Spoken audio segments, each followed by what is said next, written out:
Hi, and welcome to Cyberism's Malicious Life. I'm Ran Levy. About 2 years ago, we did a listeners' survey in which we asked for your feedback on the podcast. Those who participated in the survey received a bonus episode, an interview with Chris Wysopal, aka WeldPond, one of Loft's founding members. When we started working on the 2 Loft episodes we released 2 weeks ago, I recalled a few stories that Chris told me in that interview that tie in very well with the 2 other episodes. One story about their accidental trespassing into the NSA headquarters in Maryland, and the other about how things went down after Loft was sold to At Stake, an upstart and very much mainstream cybersecurity company. Also in the interview, were the Loft guys really able to shut down the entire internet in only 30 minutes, as they said in their testimony in the Senate? Did they use shaming to force corporations to comply with their demands? And why was Space Rogue forced out of At Stake? All this and more in the following conversation. Since the interview was recorded 2 years ago, you'll probably notice the difference in sound quality from our current setup, but that shouldn't be an issue. Enjoy the interview.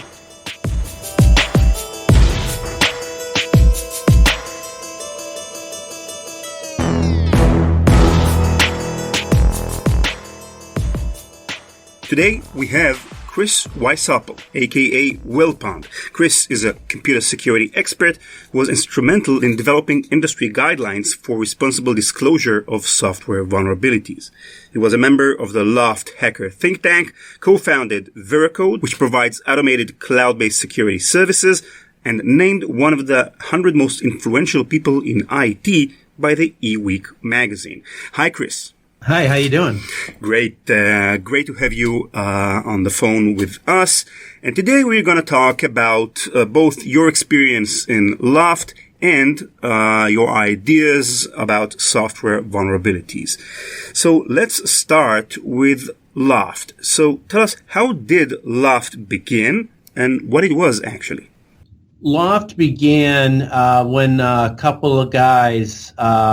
They went by Brian Oblivion and Count Zero. They actually lived in the same building in the south end of Boston, and they were friends, and their wives were friends.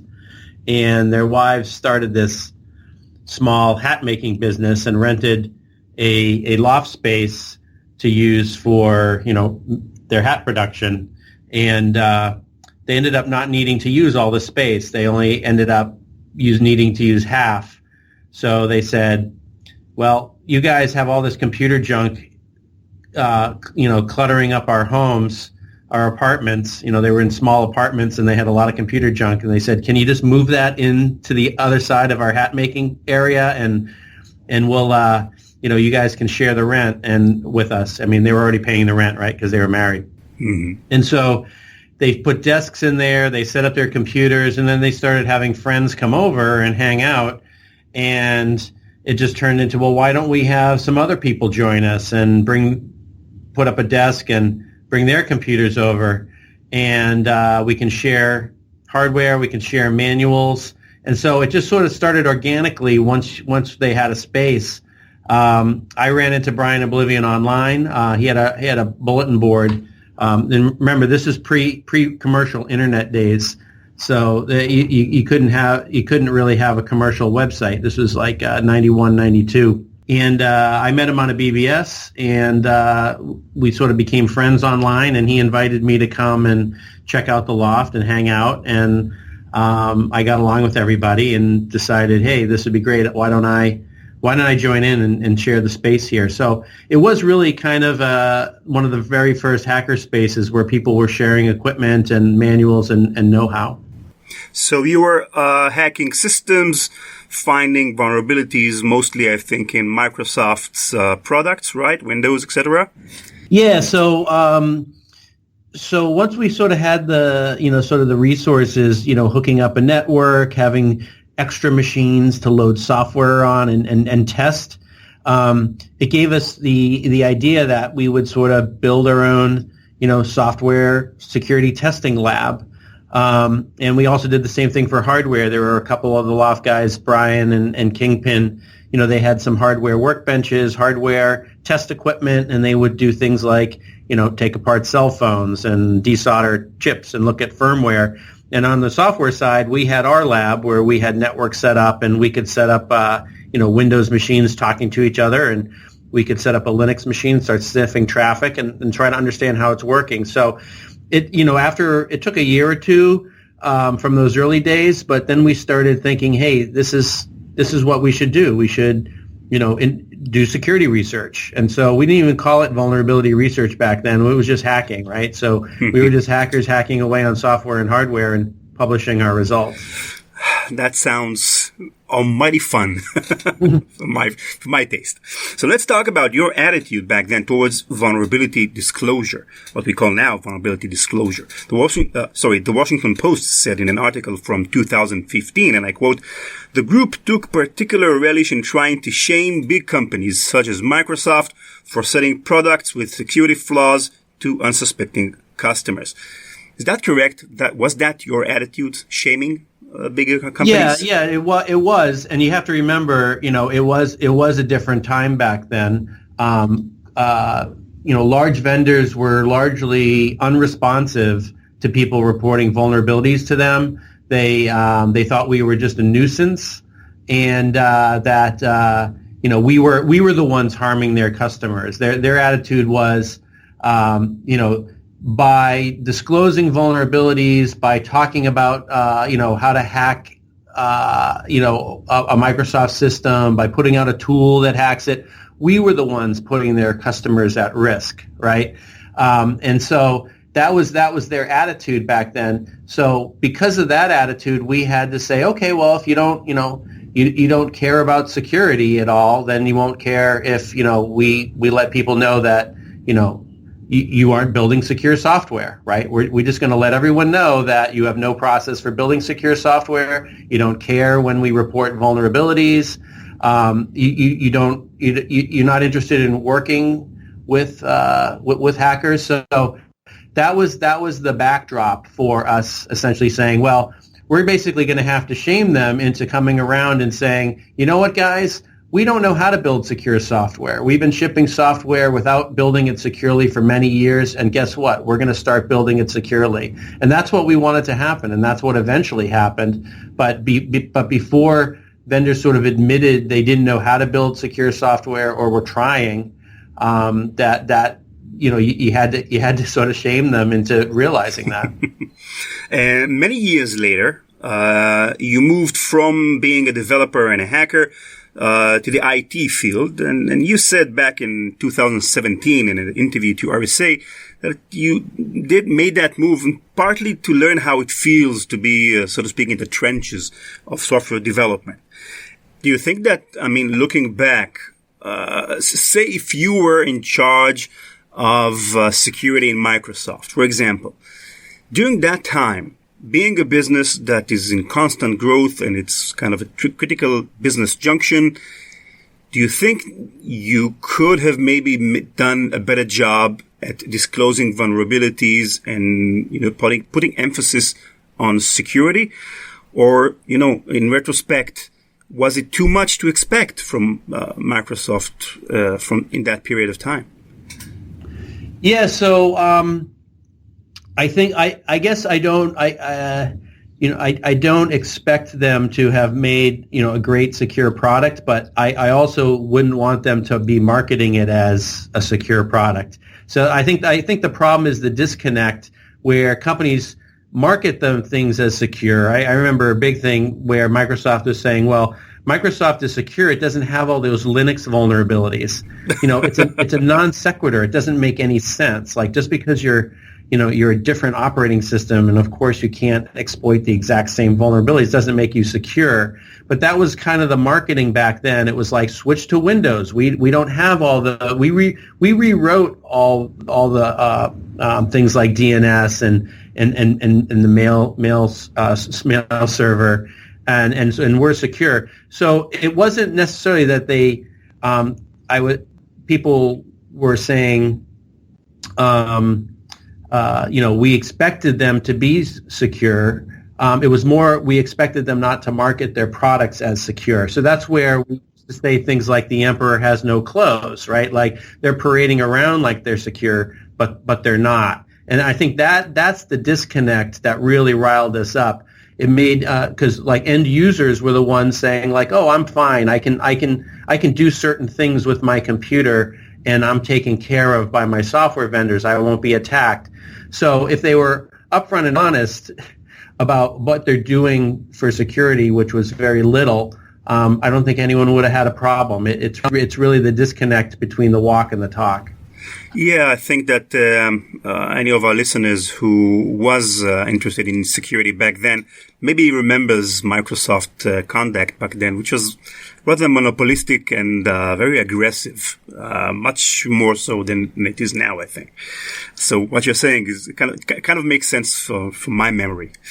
So talking about software security, you wrote an article for CSO Online, and you said, and I'm quoting here from the article, software developers and security teams wield not just influence but responsibility for software security, which means, if I understand correctly, that software security is not just a technical concern, but also a moral one. Does that mean that businesses should make security their first priority, even if it hurts their business? Isn't the point of a business to make money? Well, I think if you look at an analogy around, safety, you wouldn't want a company that's making money that's selling products that's like harming people to sort of be able to get away with that, right? Like we have product liability around physical things, and so companies do the right thing in their business because if they don't, they'll get sued and they'll lose money, right? So I think when you talk about like safety issues, because we have liability, companies do the ethical thing, the right thing, but it's perhaps not because they think it's the ethical thing to do. It's because they don't want to get sued, right? Yeah, they have to. And they sort of have to. But here we have a place where companies are able to disclaim liability. They're able to, tell you that, they're protecting your data. But then when they don't protect your data, there's no consequences, right? And so if it's not regulated data like financial data or healthcare data, if it's your dating profile, it's personal information that you don't want the whole world to see necessarily as you. But if they lose it, there's no downside. So I think that companies over time some companies are beginning to understand that when they breach the customer's trust, it tarnishes their brand. And we actually did a study here at CA recently on digital trust and found that there's a correlation between people who have high trust of the software and vendors they use and spending more money online, sort of in that digital channel, and customers that have had bad experiences online and don't have much trust of online providers spending less money. So there's definitely a correlation that was significant that we saw. So again, I think that doing the right thing, the ethical right thing, is also the right thing to do, for business. And it's kind of sad that it has to be that way. But I think you're right. It is in a business's interest to make money, but I think it's also in the business interest to do what's right by their customers and protect their data. So back to 1998, and in May of 1998, there was a very, very famous testimony before the Congress. You and 6 other Loft members, the first ever congressional cybersecurity hearing. And back then, I don't remember which one of you said that. He said that you guys are able to shut down the internet in 30 minutes. Were you able to, or was he just giving the senators ideas? So that was Mudge at the time, and Mudge was the one who was doing a lot of the sort of internet scale networking research, looking at things like BGP, the Border Gateway Protocol, which is, a critical piece of the internet. It just wouldn't work without that. That's how routers know where to send packets, right? Mm-hmm. When you have autonomous networks connecting to each other, like different network providers, or a network provider to a backbone provider, and really the attack was about spoofing BGP packets. Because it was unauthenticated, it was a UDP protocol, spoofing these packets and misrouting information so that the routers don't know where to send information. So it was something where by doing this in key locations pretty quickly, you would disconnect the internet because packets couldn't be routed from one place to another, and you'd get a cascading failure. And so we figured like we could do that in about 30 minutes. We could get it to that point. We didn't say like it would be permanently down. We think that people could manually reload the routes and then ignore, the spoofed messages. Yeah, ignore those messages, and kind of the internet would hobble along until they could kind of figure it out. I mean, right now there's BGP attacks all the time, but people aren't trying to take down the whole internet. They're just trying to route some traffic by them so that they can look at that traffic, or they're just misdirecting one particular network, or typically just one network. And these attacks happen all the time. There's even a Twitter account that you can watch when BGP routes get changed. And basically what happens is it gets detected after an hour, a few hours, and then, whatever network that came from, if they do it enough, it gets banned and no one will connect to them. And that's sort of how the internet is dealing with it right now. But if someone did try in lots of places to disconnect a lot of networks, I think it still would cause massive problems. Yeah, it's very interesting to see that even 10 years after the Morris Worm, which was back in 1988, still, one determined guy could topple a huge part of the internet by doing malicious stuff that nobody, I guess, thought about when they built the protocols. Very interesting.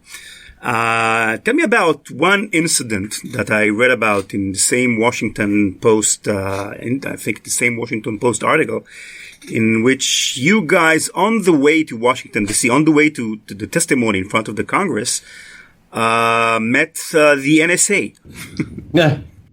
Yeah. So when we went down there, there was 7 of us, so we couldn't fit in a car. So we rented I think it was a 14-passenger van to drive down, and it ended up being something. It was like a Dodge Ram. It looked like a military vehicle because it was dark green with dark tinted windows. And we're like, oh, this is cool. This is a cool looking van. And on the way down, we said, well, let's we'll hack on the way down. Like, we'll do some wireless reconnaissance. We'll set up a network in the van. We'll have fun. So we had a big UPS. We had, power. We had machines there.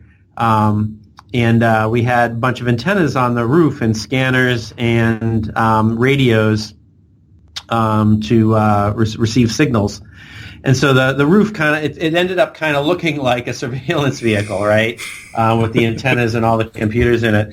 And we're driving down the highway in Maryland, and we came up with the idea, let's go to the NSA Cryptologic Museum.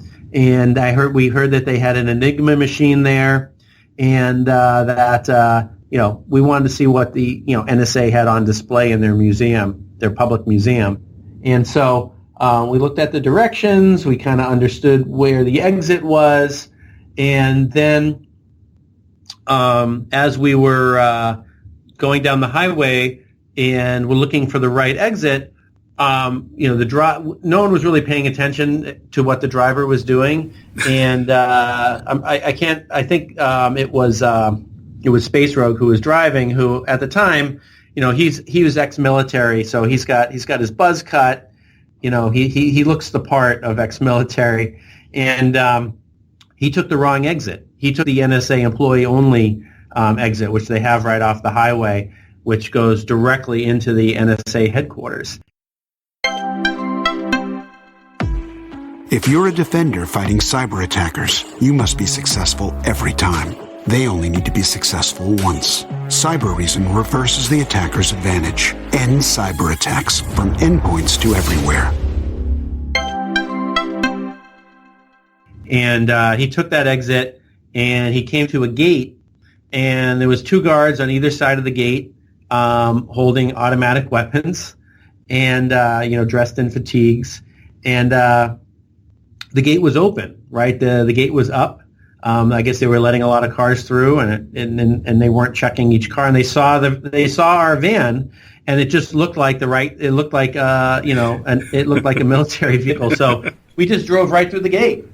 And once we got through the gate, everyone else in the van perked up because we're like, wait a minute, we just drove by 2 guys with automatic weapons. We just drove through a gate with barbed wire. This can't be the public museum. This doesn't make any sense. And we started looking around, and we said, oh no, we're in the employee parking lot, and we could just walk over to the building now. And so we quickly said, all right, we just have to leave. There's really no alternative to this. Drive around the parking lot and leave. So we did that as quickly as possible because we figured if we got detained, who knew how long it was going to take to explain the situation. Yeah, it will be pretty hard, I think, to explain why I've had so many antennas on the roof. Yeah, it's like, what are you 7 guys doing? Oh, we're hackers. It's just not going to go well. That's a great story. That's a fantastic story. So, in 2000, you sold the loft to a company called At Stake. What happened then? Yeah, so sort of in the late, like 99 period, we had started doing, we were selling LoftCrack as software. We were doing some consulting, writing IDS rules and filters for a company called NFR, and we were doing manual pen test consulting, and we were basically using our hacker skills to do security. And we said, I think you could make a company out of this, right? Like we could be more formal about being a company, and we could do, we could have security services, we could write software, and we started exploring, how would we do that? None of us had started a business before. We were all really technical people, but we did incorporate. We incorporated as LHI Technologies. We were a Massachusetts corporation, and because we were taking money in, right? So you figure you got to pay taxes, right? Or they'll come find you if you're making money. That's the point of incorporating, basically. Yeah. So we did that, and we paid our taxes and whatever, and we said, how are we gonna expand this? Are we gonna get investment? So we wrote a business plan. We started talking to VCs, and it became pretty clear that none of us had the skills really to be a CEO. We were going to have to hire a business team, a CEO, a CFO. We were going to have to hire those people, and we weren't quite sure how to do that. And the VCs basically said, there's this company that one of the VCs we ran into said, well, there's a company that we're backing called At Stake, and they're just a bunch of, ex-consultants, and we've started to build a business, a management team. Why don't, instead of us investing in you, why don't we buy the loft and make it the R&D team of At Stake, and we'll give you shares in the company, we'll give you some cash and come on board, and we're like, okay, well that's good, but let's what's the company going to do? What are our roles going to be? We want to keep being the loft, so I think what happened was we came aboard, and it was really kind of impossible to keep being exactly what the loft was, right? When you sort of have the profit motive, as in we have to grow the business, over time. And so at the time, I think we were a little bit naive to think that things wouldn't change as much as they did, becoming part of At Stake. And then so over time, it changed more for some people than other people. But that's sort of what broke up the Loft was, some people started to leave At Stake, and we couldn't really be the Loft anymore. And did the personal connections between the team members, did they suffer as well? Yeah, definitely. One of the sort of worst first incidents was Space Rogue essentially got laid off because they said, we don't want to do hacker news anymore. We don't want to do these types of things. We don't see how that's going to make any money. We're going to shut this down. And okay, well, we can't afford to pay your salary because the job you're doing has been eliminated. And then we need to explain to the listeners that you had Hackers News Network website back then. Yeah. So back then, it was really the first, one of the very first blogs actually, where we would just basically post news stories and commentary on those news stories every day. So every day, if a website got defaced or there was a breach, or some hacker got arrested, it was basically all the kind of news that hackers would be interested in, and so we called it Hacker News Network, and it was basically got shut one down. of the sites, and it was a little too edgy, and they didn't At Stake didn't see the value in it, so it did get shut down. And Space Rogue, I understand, took it personally that he was laid off. Yes. So, that was sort of, I guess, the beginning of the downward spiral. Like, this next thing that happened was, the .com bust happened, and business wasn't as good as we thought it would be. You hire too many people, and the next problem that happened with us was, why are we doing this hardware research? Why are we doing hardware security research? No one was doing this back then. I mean, Brian and Kingpin were so far ahead of how other people were thinking. Like, everyone for the last 10 years has been doing hardware research, but this was even like 8 years before that. Again, they said, well, let's shut down the hardware research part of the business. So that's when more of Loft got disintegrated. So that's when it started to really kind of become very clear that this wasn't a place where you could if you wanted to be do what the Loft was doing, it wasn't going to happen anymore. And you were quoted in an article saying that back then the community thought that by working with At Stake, you were kind of selling to the man, so to speak. Yeah. So I guess it was, there was an attitude where, why would you work for, the big banks and help them be secure? Why would you work for software vendors like Microsoft and help them be secure, right? Like there's that, rebel underground, right, within the hacker community, which is, don't help out, sort of our corporate oppressors, right?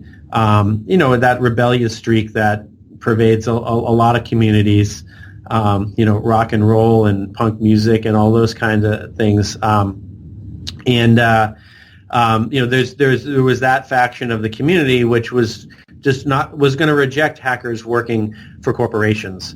But then there was another part, and this was the side that we were on, which is like, we want to actually help society, right? Like, that's the whole point. If Microsoft is selling software that's harming people and we can force them to start taking security seriously, we're helping, we're helping society, we're helping build an internet community that can be trusted. So that was the side that we were on, and you sort of had to help the man if you were going to do that. So that's the side we ended up taking. So moving forward to the present, and how vulnerabilities are disclosed today. There was an incident, a rather famous incident too, in the past 2 years. There was a company called MSpy, which makes spyware for mobile devices, and it got hacked twice in 3 years and lost millions of records of its customers. And you tweeted in response, how many failures before the FTC steps in? I took it as kind of a call for government intervention in maybe software security and vulnerability disclosure responsibility. Do you really think that the government should take part in regulating software security? Well, so what I was referring to, especially with, referring to the FTC, is if someone is selling a service or a product and making any kind of claims around security, then that's unfair, unfair trade. If you're making these claims and you're not following through, or there's just a baseline expectation that there's a certain level of privacy or protection, and you're not delivering it. And this has happened before. This happened with ASUS routers, where home routers, where they basically weren't, they knew their product was insecure and they just weren't making patches available. And the FTC investigated and fined them, and then put them under a consent decree, which essentially says, like, you need to have third-party, security tests, and you have to show us the results, and that goes on for a period of 10 years. They did this with, I believe it was the Wyndham hotel chain, where basically they had no security program. They weren't protecting customers' data at all. And they found that was just, it was basically deceptive to not protect your customers' data at all. So there's been cases where it's under the auspices of, it's really misleading to be so flagrantly insecure where there's some expectation by customers. And we've seen this with these spyware companies where there's been many breaches, and I just have to believe that they're not really paying attention to security at all. And they have very sensitive data, right? It's spying on someone. It's got all their private conversations and what websites they went to and things like that. Mm-hmm. And they're recording all that data, and they're just not protecting it properly. So I think when it's really in any sort of an egregious situation, then bodies like the Federal Trade Commission should come in and say, this is just unacceptable. You're selling a service here, and it's misleading. But there will be people who will say that the government is incapable of moving that fast, and they are not as knowledgeable in these matters as they should. Maybe they can't do what you hope for them to do. So in these FTC cases, usually the problem persists for a couple years. And then it takes them a couple years of investigation to bring charges, and then probably at least a year to for it to go to court. So this is very slow moving, and it's kind of backward looking, right? But I think if there was more of it, in aggregate, companies would say, it's really a disaster to have to go to court with the FTC. It's really bad for business. It's going to slow down my business. It's going to it's going to distract my executives and cost money. It's actually cheaper for me to do the right thing and care about my users' data. So I think it's just another. I don't know if it's sort of analogous to our shaming, but it's another it's another disincentive to sort of doing the wrong thing. And so I think that the more disincentives we have to putting out insecure software, insecure services, insecure hardware, that helps us overall over time.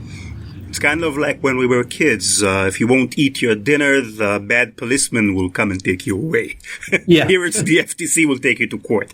Yes. So looking back over, your career from Loft to the present day, Do you think that we, as a society, we improved in discussing software vulnerabilities and companies being open, or are we like in the same let's say the same ideas that nobody needs to speak about it and companies don't respond? Did things get better over time? Things have gotten a lot better, especially when it comes to the big software companies, the big tech companies. They're